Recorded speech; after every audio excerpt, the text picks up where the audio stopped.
Welcome to the podcast, Let the Prophet Speak. Today we are starting a new book, one of the 12 minor prophets. We continue with Micah. We have completed the study of Jonah earlier in the podcast, so I skipped Jonah and we're starting with Micah now. Micah is Micah, and we're going to start Parak Aleph, the first chapter. Let us begin with the first verse. Devar Adonai asher haya el Micah hamorashti.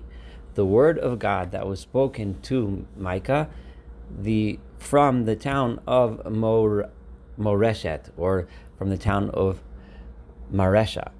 There is well-known excavations in Israel today of the town of Maresha, which is just south of the modern city of Beit Shemesh. We're not 100% sure if that is the same Maresha where Micah came from, but we do know that Maresha was a city in Judah, and the excavations are currently in a city in Judah, and most likely that was the town that Micah was from. And we know that he was a Judean, and he lived, as the verse continues, Bimei Yotam, Achazi, Chizkiah, in the days of the following three kings, Yotam, Achaz, and Chizkiyahu, Malchei Yehuda, the kings of Judah. Asher Chazah, and the words of God that he saw, he saw visions regarding Al Shomron, the northern kingdom, Yerushalayim, and Jerusalem, which was the capital of the southern kingdom. So his words were directed to both. It only chooses here several issues to point out in the first verse. Number one, these three kings, Yotam, Achazi, Chizkiah, were also the same three kings who were the kings during the times of the prophecies of Isaiah, Yeshayahu, and Hosea, so they were all contemporaries. Micah does appear in other places in the Bible, namely in the book of Jeremiah. He was mentioned as one of the prophets who prophesied and tried to teach the people to do good. Unfortunately, did not succeed. So we imagine that he would have been a contemporary of Isaiah. And the other issue in the first verse is that it only lists the kings of the southern kingdom at the time. It completely doesn't bother to list who the kings of the northern kingdom were at the time. Presumably, they were less important to him as he lived in Judah, and also they were, as we know, evil kings, so he didn't really bother mentioning them. You would just have to figure out on your own who the kings were based on the time period mentioned. The following are his words. Let's continue with verse 2. Shim'u amim kulam. Listen, all the nations. Hakshivi eretz umloa. Listen, the entire world and everything that fills the entire world. Specifically, Micah begins his message directed at all of the nations of the world, and in fact, everything, all of nature, all of humankind, the earth, and everything that fills it. We see the same start of Jeremiah was also appointed as a prophet to address all of the nations. We see this repeatedly in Isaiah and other places as well. Vihi Adonai Elohim bachem, and may the Lord our God be for you, le'ed, as a witness. Adonai mehechal kacho, the God who exists in his heavenly and holy abode. So he refers to God as living in this heavenly, holy abode, which is important, as we'll see in a second in the next verse. Verse 3 continues, Ki hine Adonai yotzei mimikomo, because God is leaving his place, v'yarad, and he is coming down, v'darach, and he is going to trample upon, Bamasei Aretz, the high places of the land. The high places is a code name for places of idol worship, and it also refers to the high places which to God, of course, are not high at all. This language here used, God coming down to punish the earth, reminds me very much of something that Maimonides discusses in his Guide to Perplexed in part 1, chapter 10, where he discusses the meaning of the words yarad to go up and yarad to go down and Allah to go up. The Maimonides is dealing with the issue of, it sounds like there's an up there and there's a down here, and God physically comes down here, which, according to Maimonides, doesn't make sense in our understanding of God. There is no place that God lives, so to speak. So why does we often find that the prophet uses this language of yorad, to come down? I'm going to read a little bit from Maimonides' words in chapter 10, that from the Friedlander translation of the Guide to Perplexed, which is available online for free. And I'm going to start from here. The two words, going up and down, are applied to intellectual processes. Namely, when we reflect on something beneath ourselves, we are said to go down. And when our attention is raised to a subject above us, we are said to rise. Now, we occupy a lowly position, both in space and rank, in comparison with the heavenly sphere. But the Almighty God is most high, not in space, but with respect to absolute existence, greatness, and power. So God being high is not, this is me paraphrasing now, is not that he's high in space, as Maimonides says, but with respect to everything, he is high. When it pleased God to grant the human being a certain degree of wisdom, so the divine communication made to the prophet is called descending, is God coming down, because God is giving something to someone who is, so to speak, beneath him. And I'm going to skip a little bit and go to the following paragraph. The design of the deity to punish man is also called to descend, to go down. And he brings several examples. Curiously, he does not bring this example from the verse we're reading now, but this would be a very good example, are that the going down conveys the idea that the man here below, and these are the words of Maimonides now, is going to be punished. For man, and these are the words of Maimonides again, is so low and insignificant that his actions would not bring punishment on him were it not for the divine will. And by God paying attention to man and deciding to punish man and hold him responsible, that is, in a sense, going down. And this is why we find, and now let's go back to the verse, it uses this language here, which is an excellent example of what Maimonides is saying from various other places throughout the Torah. And that is that God is, so to speak, leaving his place, v'yorad, and coming down and trampling upon the earth. And let's continue with verse 4, v'nomasu he'orim tachtav, and the great mountains will melt before him, v'ha'amokim mispako, and the valleys will break open, kadonag mipnei ha'esh, like wax melts before a fire, kimayim mugarim b'morad, like water that's flowing down, cascading down a waterfall.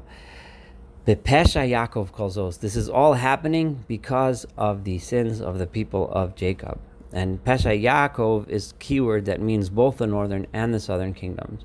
Uvechatos, and by the sins of Beis Yisrael, the house of Yisrael, which is usually a reference to the northern kingdom. Mi Pesha Yaakov, who is the one that's causing the sin of Yaakov, of everyone? Halo Shomron, is it not Shomron, the capital of the northern kingdom? Because, as we see in other places throughout the prophets, the leaders, the government, they are considered responsible for the behavior of all of the people, as they influence the behavior of all of the people.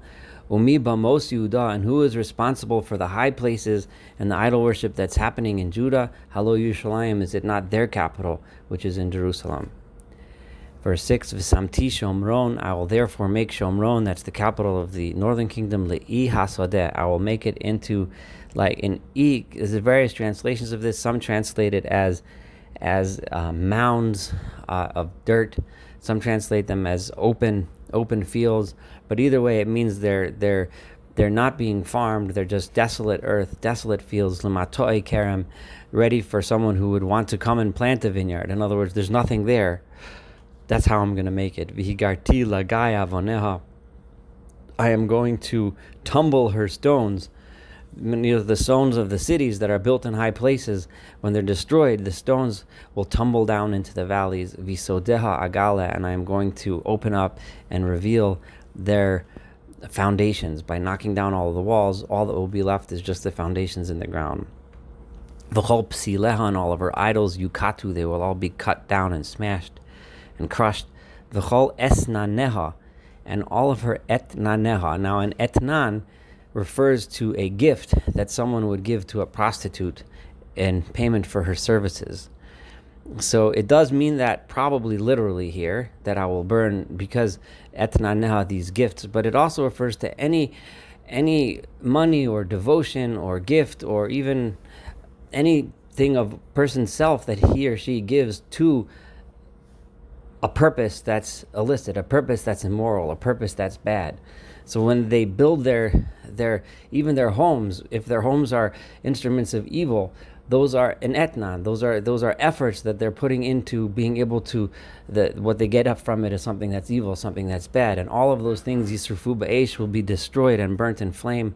V'chol atzabeha, and all of her idols, all of the things they worship, whether it's money or actual idols or all of the things they think are important, asim shimama, I will destroy them. Ki me'etnan zonaki batsa. All of them were accomplished by people giving gifts to a harlot, or gifts to a prostitute. That's how they have all been amassed, all of this wealth.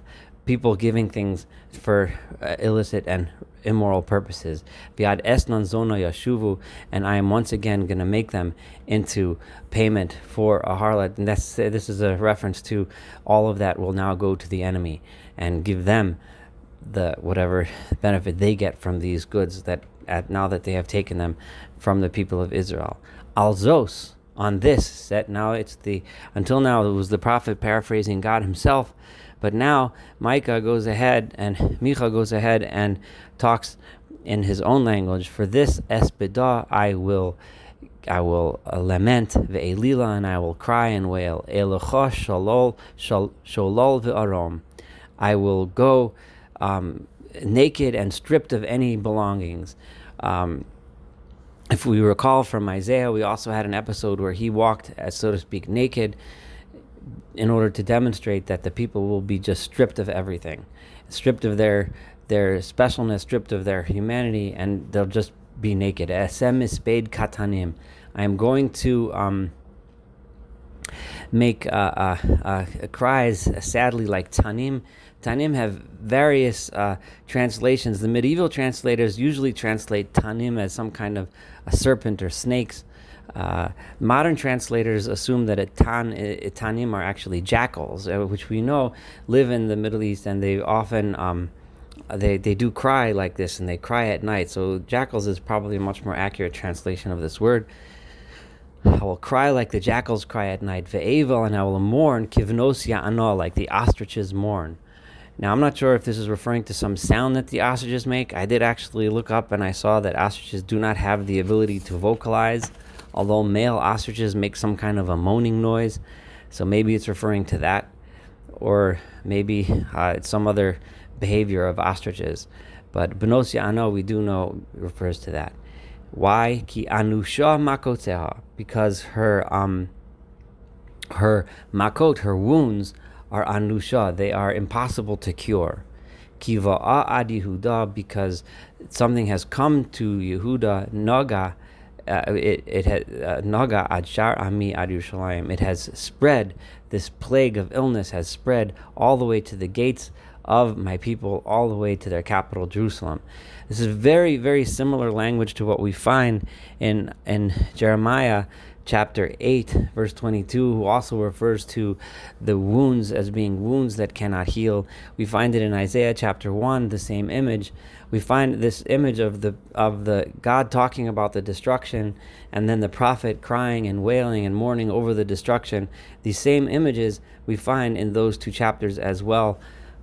Which is why we do read the first chapter of Isaiah right before the holiday of Tisha B'Av, which is about mourning tragedy and mourning the destruction of Jerusalem, which is what we're discussing here in this chapter, and which is also why we read that same chapter of Jeremiah on the day of Tisha B'Av itself in the morning in synagogue. Begat al Tagidu. Now, this is verse 10. Gat is a place which is in the land of the Philistines. So one of the consequences of the destruction and suffering is the embarrassment and shame of your enemies gloating over your destruction and over your defeat. And the Philistines had been an implacable foe of the people of Judah for hundreds of years, and Micah is pointing out that here we are suffering this destruction. Don't tell those people in Gath. Now, of course, he knew that the people in Gath, the Philistines, would obviously know exactly what's going on. But he's just trying to point it out by saying, don't tell them, because we're so ashamed of our destruction. Bacho al tivku, don't cry. It's like, don't cry so loud, because they might find out that we're suffering. So the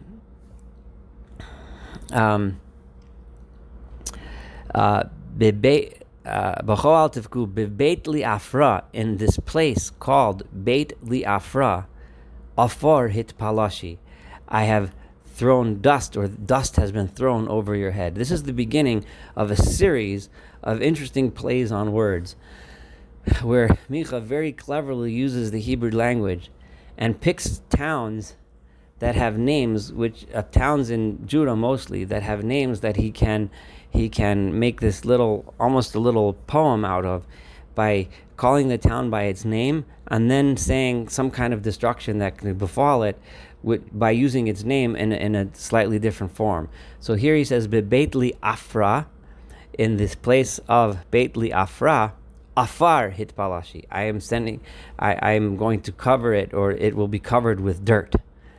This can only be read in the original language. Without reading it in Hebrew, it wouldn't make very much sense. Ivri lachem yoshevet shafir. Ivri lachem. This is verse 11.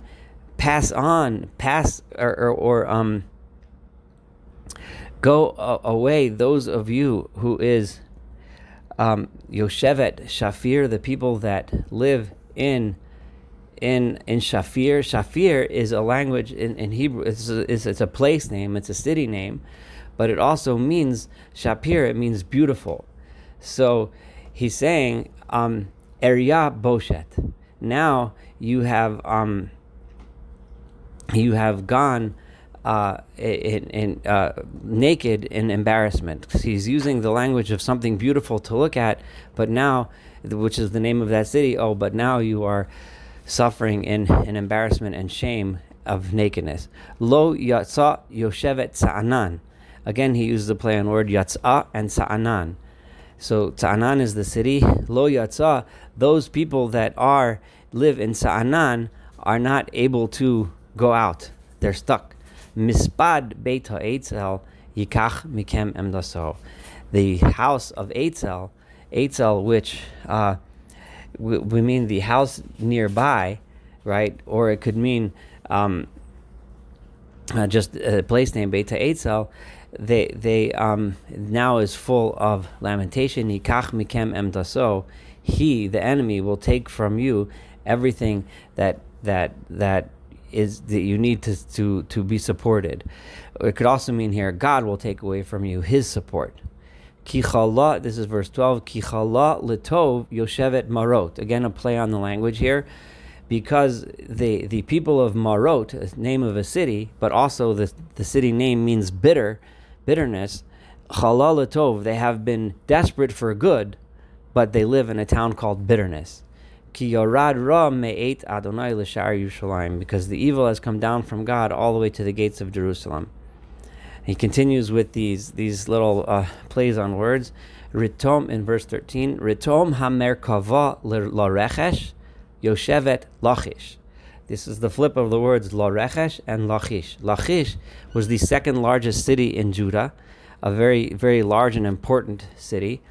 And he's saying, Ritom hamerkava, hitch the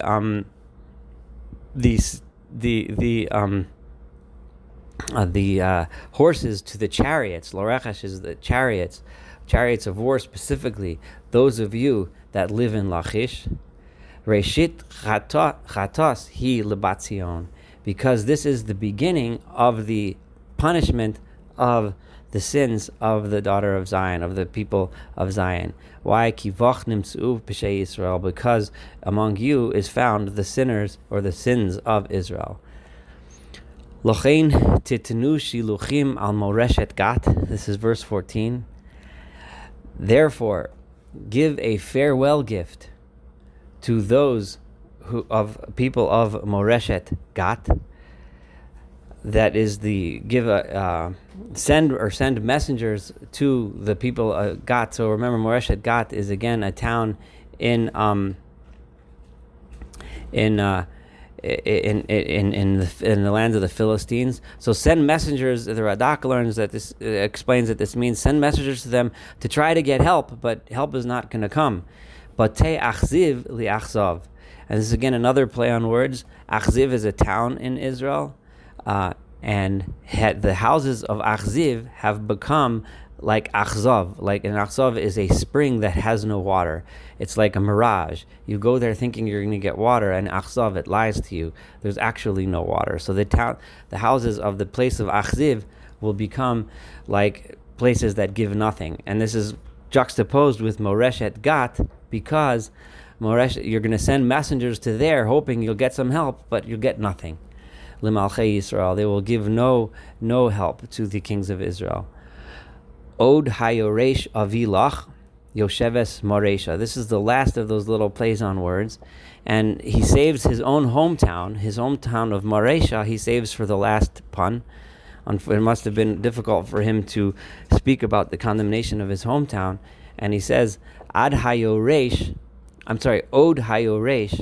the one who will inherit you or dispossess you. I am going to bring upon you those of you that live in Maresha, which the root of the word Maresha also means to inherit, or in this case to dispossess. So those of you that live in Maresha, the Yoresh is going to come to you. Ad Adulam, and all of your wealth, this destruction will be across the land, all the way to the city of Adulam, which is a city on the far borders. It's a city in Judah, but it's a city on the borders. So he's saying that this destruction is not just at the capital or the central towns, but this destruction will be everywhere, all the way to the border towns. Yavo Kvod Yisrael, all the way to there, all of the glory of Israel, all of the wealth, all of the people will be destroyed. Karchiva Gozi, and this is the final verse of this very difficult chapter. Karchiva Gozi, shear off your hair, make yourselves bald, karchi, and because this was something they did in those days as a sign of mourning. Al b'nei ta'anugayach, mourn yourself for and this seems to be speaking to the land itself, or to Jerusalem itself, saying, Jerusalem, make yourself bald, mourn on those children that you used to enjoy, that you used to have a delight in. Harchivi karchaseich kanesher, make your baldness like the baldness of an eagle. Ki galumi mech, because those children are going to be exiled from you, and these would be words spoken to Jerusalem. I know this was a difficult and chapter full of suffering and punishment, but this is how Micah begins. We will find many, many interesting lessons in this book, and looking forward to studying chapter 2 and the rest of this book together with you.